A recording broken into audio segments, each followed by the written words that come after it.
What's up, you guys? How you doing? Wow. Washougal was epic, let me tell you. And that left me with some very encouraging feelings for sure, at least in the 250 class anyway. I'm going to get to that in a little bit. First, I'm going to do one video today. But remember, guys, subscribe if you think I'm worth listening to. I want to thank you all for subscribing to my channel anyway. I've cracked 11,000 subscribers recently, and now my goal is to make it to 11.5 and maybe even 12 when the time comes. But in the meantime, guys, remember, subscribe if you think that I'm worth listening to or you just want to see some more of my other games. In the meantime, let's get into this. I'm going to put up my banner first. I'm going to start with the 250 class today. Haiden Deegan wins. Tom Vial reveals hand injury. I was actually very surprised at hearing that. Now, I didn't watch the press conference at all, but I did see that on social media. And why would Tom Vial lie about a hand injury, really? But still, anyway, Haiden Deegan going 2-1 for the overall win. Once again, another weekend where I think that Deegan could have gone 1-1, and yet he still tipped over in one of the motos. Now, although my title starts with Chase Sexton sweeps, I'm starting with the 250s anyway, like I said. But still, anyway, that could have been another 1-1 performance from Haiden Deegan. Now, if he managed to stay away from all those tip overs or all these little mistakes that eventually cost him in the end, he might be looking at a perfect record or close to a perfect record anyway, because there was that helicopter crash at Hangtown. He had those two crashes in the motos at High Point, and of course, just today and last week at Millville, he had that tip over in the first motor where the front end went over the rut. The same thing happened at Washougal. The front end went over the rut. And Tom Vial, who got two great starts, that was the very encouraging part to me anyway. Because like I said at the start of the year, Tom Vial was my pick for the championship. Unfortunately, he threw away 3 opportunities to get back into the points chase. But this one was different. And although Vial didn't make up any points on Deegan, and neither did Deegan for that matter, because they split the moto wins, going 2-1 for Deegan, 1-2 for Tom Vial. I still thought what Tom Vial did was a very encouraging performance, because there were times where Vial didn't get the great start and had to play catch-up all race long, or he would get the good start and somehow throw it away at some point, whether it was around the middle or at the very end, like he did at Southwick. This was actually different. Vial got 2 hole shots pretty much. Yeah, in fact, he did get 2 hole shots. And unlike before, he charged to the finish, at least in the first moto anyway, especially after Deegan tipped over. And that's why I say that Deegan could very well be looking at a close to perfect record, if not a perfect record, if he didn't have all these tip overs. Now, granted, Deegan is in his second year. Is he still developing? Somewhat, yeah. Is he still proving that he's a step ahead of the competition? Oh, yes, certainly. And I still think that that Deegan is still learning along the way. But one thing's for sure, he's definitely not as smooth as some other guys were from back in the day in their second years of pro competition, like Villapoto and Dungy, and even Carmichael in the 125 class at the time. But that was a different time period, and obviously I'm not trying to compare them, but still, Deegan is riding really, really well, and I think that he's proving some critics wrong in a sense. That proved that turning pro as early as he did was no fluke. Now, as far as Tom Vial is concerned, like I said, I was very encouraged by his performances Is he still in the championship? He is, but as of right now, it kind of looks like it's Deegan's to lose, unless Deegan has a really catastrophic two-week break, okay? And it looked like that Deegan was not going to make it out to the race because of the shutdown with flights. And and look at what happened. He ended up going 2-1 for the overall win. And some could say, well, that was similar to somebody else I can't put my finger on. Or maybe when Chad Reed was having those bad starts all throughout 2009 Supercross in the first half. Had a 6-race run of god-awful starts, and yet still made it to second place. Or actually, you know what? I think I just remembered it now. Zach Osborne, 2018, where he won or 2017 when he won the 250 title in motocross, and yet had these performances that had all these kind of problems come his way, and he was still able to weather the storm. That way, what Deegan did was very similar. Granted, it was different circumstances. He was still able to come through with the win.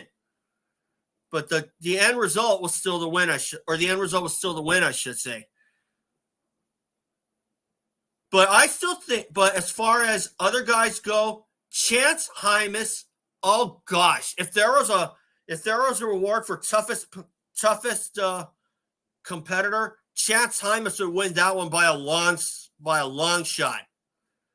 Because after what happened at Millville, which I still think was not his fault, and I still think that Deegan was very petulant in his interview, that was a kind of race where Deegan could have very well just said, oh, it was just a racing incident.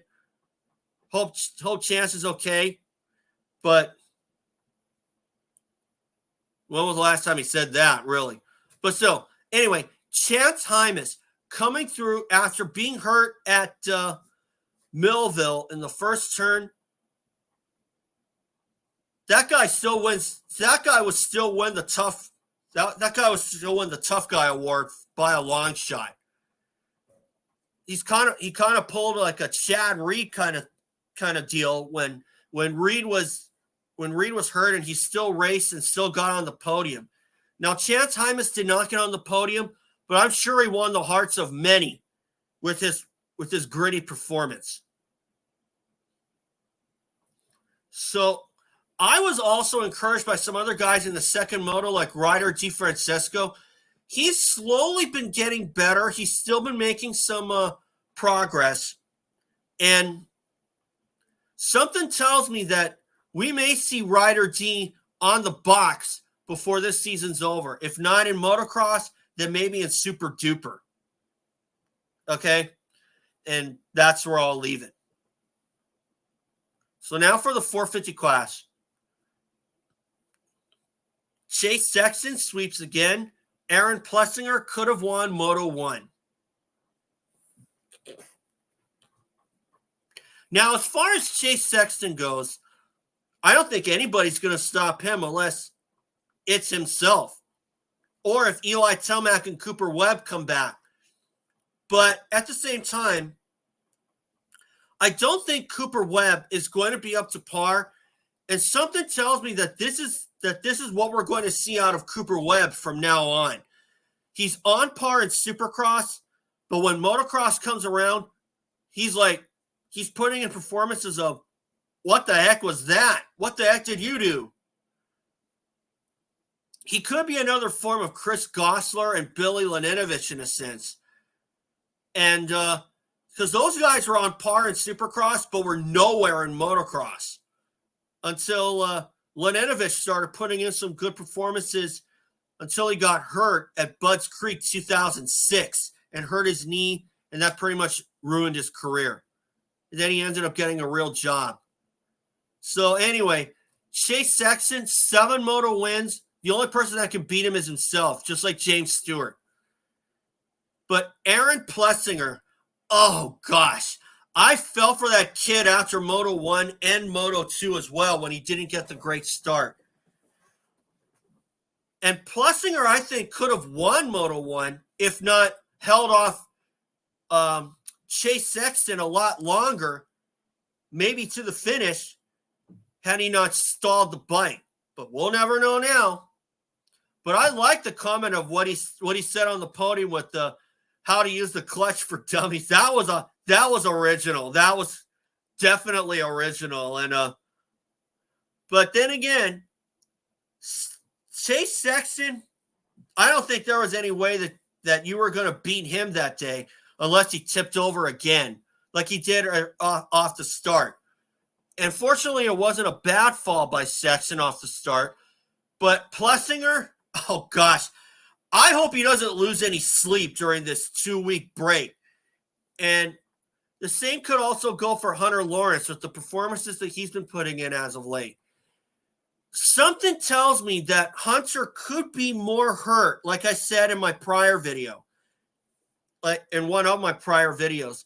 And I wouldn't rule out Hunter Lawrence exiting the series stage left sooner or later. But we are in a stretch where we have 2 weeks off, and Hunter Lawrence has a chance to get some healing time in before the next round at Unadilla. Now, are we going to see guys like Cooper Webb and Ken Roxon in for the 450 class? I don't know. I honestly thought that we'd have seen Ken Roxon at one of the races by now. Unfortunately, that hasn't worked out. Eli Tomac, not so much. I kind of thought that Eli was going to be back sooner or later, but now it looks like he's going to be in for Budds Creek. Is he going to try to go for Unadilla? I don't know, but maybe he might get some rides in. Maybe he might go for Unadilla. I'm not sure. But it would be nice for him to maybe at least show up and just put in a good ride. If he gets a win, he'll get a win. But still, as far as this week goes, I think it's safe to say that Chase Sexton is in the driver's seat and is going to wrap up the Supercross or the motocross title at least a round or two early. And I still wouldn't rule out Hunter Lawrence deciding not to race the final few races because of what happened at Redbud. If he says he's fine, okay. But still, I wouldn't rule out Hunter Lawrence exiting stage left at this point in the season. But then again, if he's still hurt, if he comes out for Unadilla, something tells me that his chances at winning it overall are pretty much slim to none. But he's going to have to get some good starts and charge and avoid the crashes like he did in the first moto. So anyway, guys, that's all for today. And remember, subscribe. We'll see you in 2 weeks for Unadilla.